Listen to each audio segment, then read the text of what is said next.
bà chấm rệp súp vào bằng bột ở kia đại tại là sân hà là bà xây cái lạp lá đây chỉ tí cái rộp ăn không bột đó mà thấy đấy chấm bằng hai phết cái lối dẹp một crop bằng bột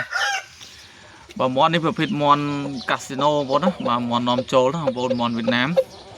và phết lai siêu bà phe mà phe smack đó không bột mà nên cái hai ta phe xin nún không bột đó mà mở mục mở mọt mở bật đập bằng bột trường sắn sắn nè một rộp này bông bông ơi cái lô sam bún cái lá sam pram ấy bông bông mà món này giờ tôi mà tất vay bán không bông mà miền Việt Nam làm ấy vay á bông bông mà cái lô sam pram chỉ một phết món strong casino nó không bông mà bông bông dương trong banយកទៅធ្វើបាបតឬក៏យកទៅជុលក៏បានដែរបងប្អូនបាទបញ្ជាក់ជូនបាទមន់នេះជុលលុយធំបងប្អូនបាទមន់នេះជុលលុយធំបាទហ្នឹងហើយមន់នេះបានវាយចាក់វាយកំបីដែរបងប្អូនបាទគីឡូ35ដៃមូលម្ដុំបងប្អូនបាទឆ្អឹងអីប្រដាប់ប្រដាអីបើបកគូមិនចាញ់គេទេបងប្អូនបាទឆ្អឹងវាបាទក្រាស់មុបម្ដងបាទមួយនេះបាទមន់នេះមន់វៀតណាមលេងលុយច្រើនណាបងប្អូនបាទរោមកហ្នឹងដោយសារវាបោចហើយយកមកលេងលុយបងប្អូនណាបោចចោល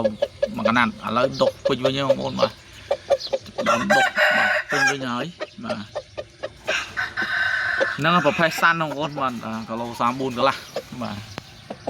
បងប្អូនយើងចង់បាននេះអាចឆាតមកចូលពេកបានបើពេកផ្លូវការរបស់យើងខ្ញុំបងប្អូនណាគឺត្រង់បាក់សីប្រយុទ្ធបាទរំដូលស្វាយរៀងបងប្អូនបាទវាយមកចាញ់បងប្អូនណាបាទហ្នឹងហើយបងប្អូនបាទហើយសម្រាប់វីដេអូឡាំក៏ដូចជាវីដេអូផ្សេងហ្នឹងបងប្អូនណាអាចឆាតចូល Telegram បាន088 43 48 88ណាបងប្អូនបាទហ្នឹងហើយបងប្អូនចង់បានមកក្របនេះយកទៅវាយឆ្លងឆ្នាំបានបងប្អូនមន់ថែស្រាប់ថែពេញហើយបងប្អូនណាបាទហើយមើលប្រដាប់ប្រដាមើលមុខមន់បងប្អូនបាទមិនមែនមន់កូនប្រកាត់ទេបងប្អូនណាបាទគឺប្រភេទមន់នាំចូលហើយមន់នេះមានវីដេអូចូលនៅកាស៊ីណូធំទៀតបាទប្រភេទមន់លេងលុយបងប្អូនបាទហ្នឹងចំណាប់អារម្មណ៍ឯងអាចទៅមកបានបងប្អូនណាបាទហ្នឹងហើយស្អាតណាមកក្របនេះគេហៅប្រភេទស៊ីនូណាបងប្អូនមន់ពណ៌នេះរឹងណាបងប្អូនបាទបណ្ដាប់បណ្ដាអីបងប្អូនមើលឆ្អឹងក្រាស់ល្អតែម្ដងបាទមុខមាត់អីអំណាចតែហ្មងសេនេះសេរបៀបចង់សេនៀកអីបងប្អូនបាទបាទពួកអាសេហ្នឹងបាទគឺប្រភេទមន់បកាយបងប្អូនបាទហ្នឹងហើយបងប្អូនយកទៅធ្វើបាក៏អេមដែរមកក្របនេះបងប្អូនបាទលក់កូនវាតា5គ្រាប់រួចខ្លួនហ្នឹងបងប្អូនបាទហ្នឹងហើយហើយមន់មួយមិនកូន5គ្រាប់បងប្អូនបាទកូនរាប់រយឲ្យយើងចេះថែទាំបាទចំណាយលុយតែម្ដងត្រូវតែម្ដងណាបងប្អូនណាបាទហើយសម្រាប់បងប្អូនយករើសបានេះចំណាយនាំគ្រាប់នេះមិនខុសចិត្តទេបងប្អូនបាទហើយបងប្អូនទិញ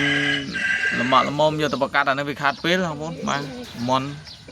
មិនមែនប្រកាត់3ខែបានជុលទេបងប្អូនណាសូមជម្រាបមួយឆ្នាំបងប្អូន12ខែឬ13ខែហ្នឹងហើយបងប្អូនខ្លះគាត់ជួល9 8 9ខែអាហ្នឹងមន់ខ្ចីវាបបាក់ណាវាអុសទឹកអត់តាន់គេទេបាទមកចាប់ពី10ខែឡើងអាហ្នឹងយើងជួលអុសទឹកបានណាបងប្អូនបាទអរគុណហ្នឹងហើយបងប្អូនបាទវីដេអូមានតែប៉ុណ្្នឹងបងប្អូនណាហើយដល់បងប្អូនពេញចិត្តអីឬក៏នេះអាចឆាតចូលពេកក៏បានពេកត្រង់បាក់សីប្រយុទ្ធរំលោះស្វាយរៀងបាទសម្រាប់ Telegram ក៏ដូចគ្នាណាបងប្អូនបាទហ្នឹងអរគុណបាទសូមជម្រាបលាបាទជូនពរសំណាងល្អនិងសុខភាពល្អដល់អស់គ្នាបាទហើយវីដេអូនេះខ្ញុំធ្វើនៅថ្ងៃទី21ថ្ងៃអាទិត្យទី21ខែ12 2025ណាបងប្អូនណាបាទអរគុណច្រើនបងប្អូនបាទជម្រាបលា